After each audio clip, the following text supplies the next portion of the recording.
नमस्कार, आप सुन रहे हैं रेडियो हिंदुस्तान और मैं हूं आपके साथ आरजे अंजू। दुनिया की सबसे अहम पार्टी है बीजेपी। अमेरिका के प्रतिष्ठित अखबार वॉल स्ट्रीट जर्नल में छपा एक लेख, 2024 में जीत की भविष्यवाणी।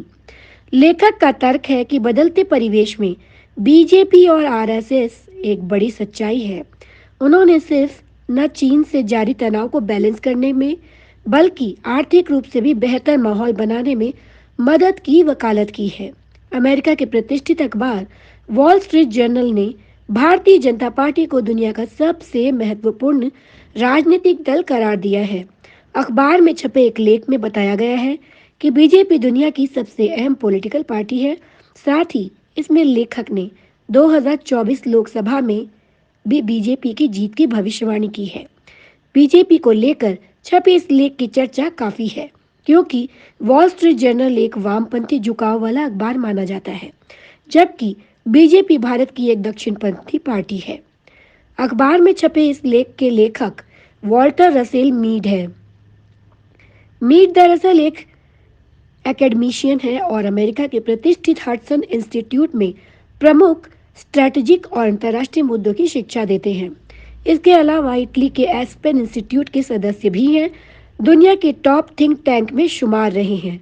बीजेपी के महत्व पर विस्तार से प्रकाश डालते हुए वॉल्टर रसेल लिखते हैं, बीजेपी जो 2014 में सत्ता में आई थी, उसने 2019 में दूसरा कार्यकाल जीता और 2024 में फिर से जीत की ओर बढ़ रही है। वॉल्टर आगे लिखते हैं, बीजेपी ऐसे समय में भारतीय राजनीति के शीर्ष पर बैठी है, जब भारत जापान के साथ इंडो पैसिफिक में अमेरिका के लिए अहम रणनीतिकार और तेजी से बढ़ती अर्थव्यवस्था के रूप में उभर रहा है। निकट भविष्य में बीजेपी एक ऐसे देश में निर्णायक की भूमिका निभाएगी, जिसकी मदद के बिना बढ़ती चीनी शक्ति को संतुलित करने में अमेरिका सफल नहीं हो सकता। बीजेपी को सही ढंग से समझा नहीं गया। वॉल स्ट्रीट जर्नल के छपे लेख में बीजेपी के प्रति अमेरिका में बनी छवि पर भी रोशनी डाली गई है। साथ ही लेखक ने यह भी बताया है कि बीजेपी को लेकर जो समझ अमेरिकियों के दिमाग में है, वो तुलनात्मक रूप से काफी कम है। इसके पीछे कारण यहाँ के लोगों का भारतीयों की सांस्कृतिक और ऐतिहासिक पृष्ठभूमि की जानकारी नहीं होना है। लेख में कहा गया है कि बतौर संगठन बीजेपी को खड़ा करने में हिंदुत्व की अवधारणा रखने वाले सामाजिक चिंतकों की कई पीढ़ियों का हाथ है। इसमें लिखा है, मुस्लिम ब्रदरहुड की तरह बीजेपी पश्चिमी उदारवाद के कई विचारों और प्राथमिकताओं को खारिज करती है, यहाँ तक कि यह आधुनिकता की प्रमुख विशेषताओं को भी अपनाती है।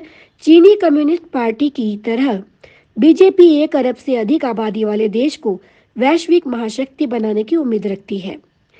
इजराइल में लिकुड पार्टी की तरह भाजपा लोक लुभावन बयानबाजी और पारंपरिक मूल्यों के साथ मूल रूप से बाजार समर्थक आर्थिक रुख को जोड़ती है, यहाँ तक कि यह उन लोगों के गुस्से को भी चैनलाइज किया जिन्होंने यूरोपीय सोच और राजनीतिक रूप से इलिट क्लास से तिरस्कृत और बहिष्कृत महसूस किया। लेख में बीजेपी को लेकर लेफ्ट लिबरल की उस सोच को भी काउंटर किया है, जिसमें अल्पसंख्यकों को लेकर इस पर सांप्रदायिक सोच रखने के आरोप लगते हैं। लेख में कहा गया है कि कुछ लेफ्ट लिबरल डेनमार्क की तर्ज पर नरेंद्र मोदी के भारत को देखने की कोशिश करते हैं, लेकिन भारत की सामाजिक और आर्थिक स्थिति डेनमार्क से काफी जुदा है। लेखक का कहना है, भारत एक कॉम्प्लिकेटेड जगह है और यहाँ कई तरह की कहानियां भी है। भारत के पूर्वोत्तर बीजेपी ने ईसाई बहुल राज्यों में राजनीतिक तौर पर महत्वपूर्ण सफलताएं हासिल की है। लगभग 20 करोड़ की आबादी वाले राज्य उत्तर प्रदेश की भाजपा सरकार को शिया मुसलमानों का मजबूत समर्थन प्राप्त है। जातिगत भेदभाव से लड़ने के प्रयासों में आरएसएस के कार्यकर्ताओं ने महत्वपूर्ण भूमिका निभाई है। लेख में लेखक ने आखिर में अमेरिकी थिंक टैंक को बीजेपी और आरएसएस के साथ मिलकर वैश्विक स्तर पर काम करने की बात कही है। लेखक का तर्क है कि बदलते परिवेश में बीजेपी और आरएसएस एक बड़ी सच्चाई है। उन्होंने न सिर्फ चीन से जारी तनाव को बैलेंस करने, बल्कि आर्थिक रूप से भी बेहतर माहौल बनाने में मदद की वकालत की है। तो रेडियो समाचार में आज इतना ही।